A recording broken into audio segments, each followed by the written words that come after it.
It has been a combined 819 days since Kaveh and Zyphos Moonlight have ran in Genshin Impact. That's 2.25 years. And they're finally back. Plus the 5 stars look pretty cool. Let's talk about it. Welcome to Jello Impact, where we build and test every single character to help you decide who you want to wish for and build. So we've got Navia, Nilou, and the weapon banner. We're going to talk about all three. We're going to start with a rundown of each of the 5 stars, then each of the 4 stars, look at the banners, then look at the banners all together. So Navia, I just released a full video on her. Nilou, I've got a full video on her coming tomorrow. Both of these characters I would put under the realm of quite strong, quite pog if you like these characters, but not meta pulls if you don't. Navia is a great single target DPS. Her biggest strength is that she's got pretty decent free-to-play options in terms of teammates. For weapons, a little bit more sussy, but in terms of teammates, either if you have a Farina Shangyun core or a Farina Bennett or a Farina Shangling or Farina Fischl, whatever, and then you add Geo, you've got yourself a pretty good team. If you happen to buy the battle pass once or more, the Serpent Spine is an incredible claymore. If you have Wolf's Gravestone, pretty solid. Obviously your signature is good. If you have Beacon, or if you had that Melazine event claymore, I didn't think it was an event. I was corrected in the comments. I thought that the Melazine was a questing claymore, and apparently it was from an event, and I obviously totally missed it, so I do not have that claymore, unfortunately. So if you don't have it, I don't blame you. I would say that's potentially the one thing that holds her back from being like a free-to-play friendly warrior, is that her lack of a good weapon. And because she's Geo, she relies on raw talent damage because it's not buffed by reactions. So not having a 5-star weapon is a bigger deal than most. Some people like to say you can use Sacrificial Sword. I don't like Sacrificial Sword. I think basically you've got to resign yourself. If you don't have any 5-star claymores, or if you don't have the Serpent Spine, you might consider the weapon banner one day if you really want to get the most out of Navia.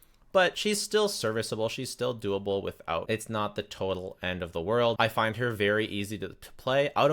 She's one of the, I call them the better DPSs of Genshin Impact. You've got the top, which I would consider Neuvillette, maybe Arlecchino, and then the better DPSs, of which she is one of them. Technically one of the weaker, but because she's easy to play and she's really, really strong and consistent, I think she's one of the more recommendable characters. Plus, there's pretty much nothing that's immune to Geo, and even if there is, usually it's not very strong, and the sub DPSs that she has on her team are totally fine. So she works in a ton of abysses. If you happen to go for a plunge team, she has good AoE. Check out my full Navia video if you want the full breakdown. Nilou, one of the best characters in the entire game in AoE under the right conditions. Under not the right conditions, when there's not, the more enemies there are that are relatively close together, the better she is. When there's 2, she's good. When there's 3 or more, she's insane. When there's 1, she's serviceable. She's not a great single target DPS, but there are different things you can do to make up for that, to make it work. If you want to hear all about it, I've tested so many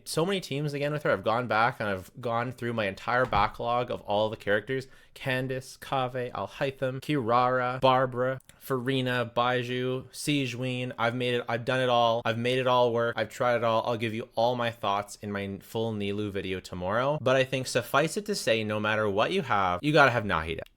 Don't try and get Nilou without Nahida. It can work. It can be fine, especially under those ideal circumstances. Under the ideal circumstances, it's actually pretty good. Not under the ideal circumstances, it's just fine-ish without Nahida. It's just passable, and I really just don't recommend it. Don't do that to yourself. If you don't have Nahida right now, fine, get Nilou, but when Nahida comes, get her. Save for it. The only team that you can kind of get away with it, in my opinion, is like Alhaitham, Baiju, Xingqiu, but it's barely a Nilou team at that point. Just put some other characters on your Alhaitham team. It's just an Alhaitham team that's scuffed, and you should be having Nahida anyways. So yeah, I think Nilou's got lots and lots of great options. You need Dendro and Hydro characters, amazing in AoE, passable in single target, and good for free to plays. Her, especially in AoE, her scaling is insane. If you have the key, she becomes a little bit better than passable in single target. Like, the key is I'll talk about the weapons in a bit, but it's one of the biggest upgrades for any character for a signature weapon, and it's a great generalist weapon. I put it in S tier for my 5-star weapon tier list. So really, really like the key. But if you don't have the key, hey,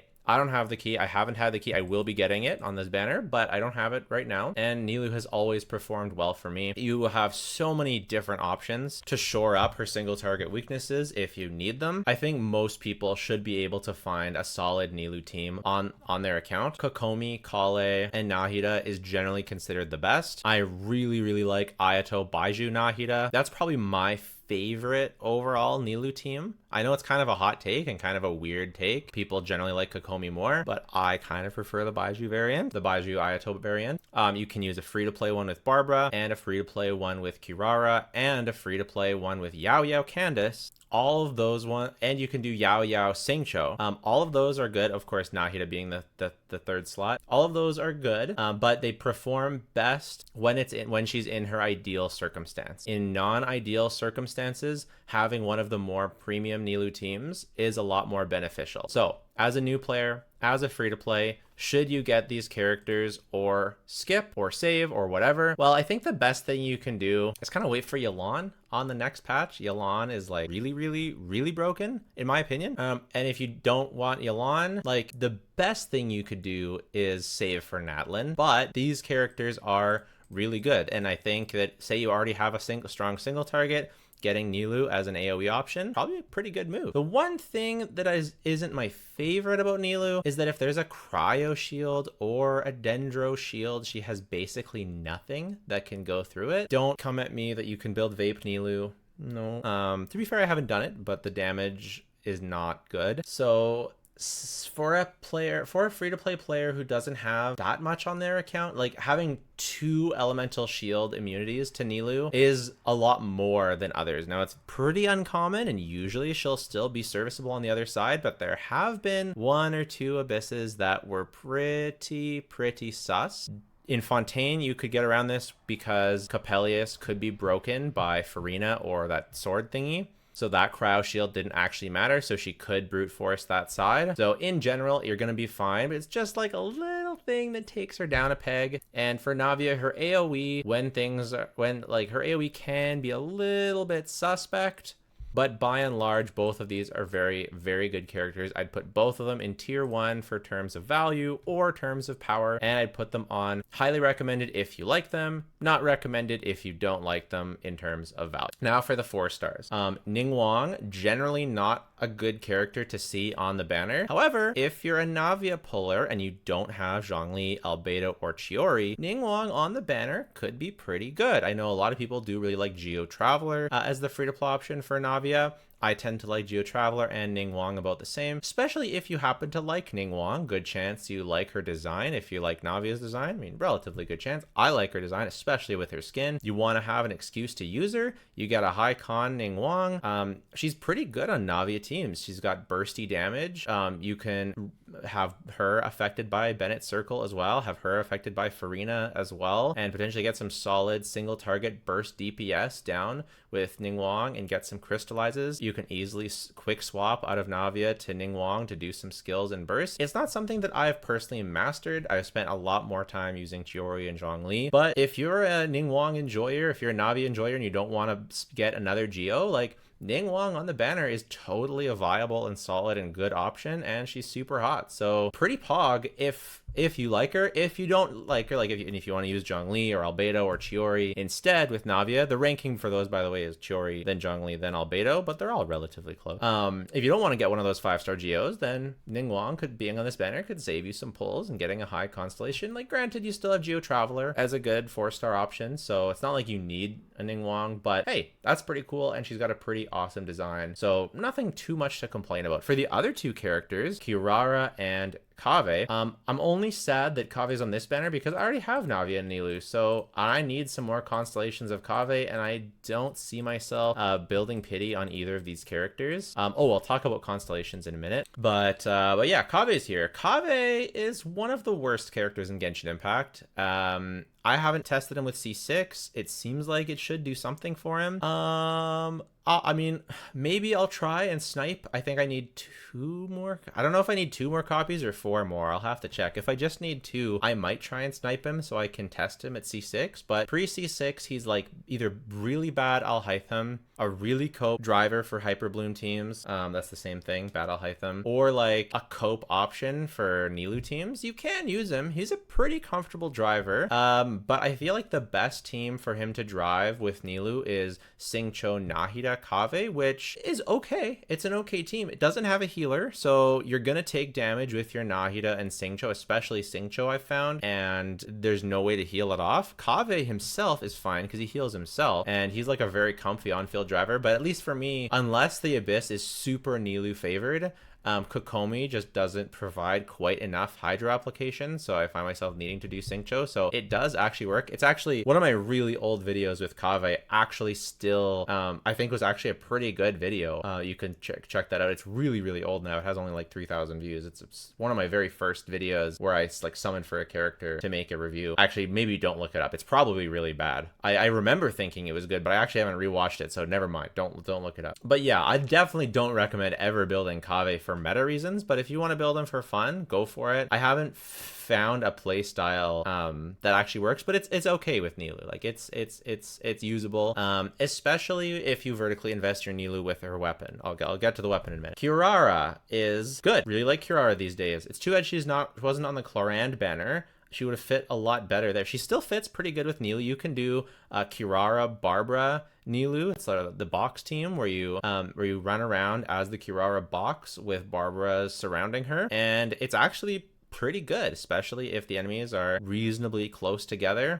Yeah, Kirara is a solid teammate for Nilou. Kirara is also a really comfy alternative to Kale, especially if you end up with a high con Kirara and not a high con Kale. C4 Kirara definitely helps with her dendro application. Kind of like Kale, she has big front-loaded dendro from her burst, and you can run Sacrificial Sword on her to get more skill dendro application. So Kirara, pretty good option for Nilou, and a pretty good aggravate option in general. She does have the downside of her skill shield not lasting all that long, so if you're playing her on like an aggravate team as the dendro character, the shield is liable to run out, and then you're not running a healer, so you kind of have to just kind of learn to play well. But if you're using her and you're using like Instructor and Sapwood Blade, it's actually one of the highest damaging aggravate options for Chlorand, while also giving some interruption resistance from the shield. So I really like Kirara with Chlorand and Yoimiya and Keqing, and I like her quite a bit, like pretty decent with Nilou as well. So overall, I think Kirara is quite a good character, quite an underrated character, not a character that every account will want. So on the whole, like if we look at these banners on the whole, pretty bad overall, right?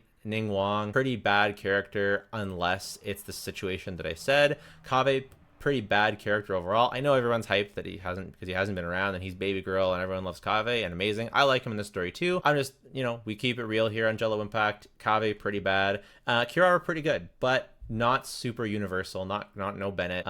So you see for constellations for these characters, I can't remember for Ning Wang. C6 is really good. Kave, I don't even know. I mean, he needs like C10 to make him good. And then Kirara, her C4 is the big one. So those are the 4 stars. Let's talk about the weapon banner. This is a great weapon banner for Navia wanters. So if you're a Navia wanter, I would say that this is pretty much a win. The HP sword, very good for Kirara, very good for Layla, I guess. But mostly it's good for Nilou and Furina. Sometimes it's Furina's best in slot weapon, period, even better than her signature. And it's always Nilou's best weapon. It is one of the best weapons in the game, one of the biggest upgrades. I think it's the biggest upgrade for any 5-star character. I've been told she feels like a whole different character with this sword, but she hasn't rerun for so long. I was gonna get it, but here it is. I'm gonna get it. So the reason why I say Navia wanters this is a great weapon banner is because the key is like the good weapon here. But if you're going for Navia and you happen to lose for the key, hey, that's not so bad. Key is amazing. But Navia's axe, very situational. High base attack, low crit, and a pretty niche passive. So definitely don't, like, if you're a Nilou wanter and you're going for the key, If you lose to the axe, there's not that many characters that can use it. I mean, it's an amazing looking weapon. It looks incredible. If you're a drip chaser, probably love this, but you're probably not going for Key of Kajna suit for Nilou if you're a drip chaser. At least in my opinion, it doesn't look that great on Nilou. But the verdict, in my opinion, it's like a must-have for Navia, just because of the drip alone. Just looks absolutely incredible, but it's just not that universal. Like, it's an all right stat stick, but there's like not that many good Claymore characters in general, and the ones that we have, there's a lot of better options than the verdict. I mean, the verdict still does beat out a lot of 4-star options for a lot of characters that you might use your Claymore on, like Diluc or Gaming or whatever. So if you don't buy the battle pass, you don't have that, I mean, it still might be an upgrade for you, but it's not like a high value Claymore. It's not a high value 5-star weapon. So and why do I talk most about the 5-star weapons? Because the 4-stars are pretty hard to guarantee, and these 4-stars, they really just threw everything awful, and then the shining beacon of the Reed Sea, no, the shining beacon on the hill, the best, maybe the best sword in the game, possibly, if you have high refined Zyphos Moonlight. They featured it here. They know what they're doing. They put it with the bell, the worst Claymore in the game, the Eye of Perception, the worst catalyst in the game, the Rust, one of the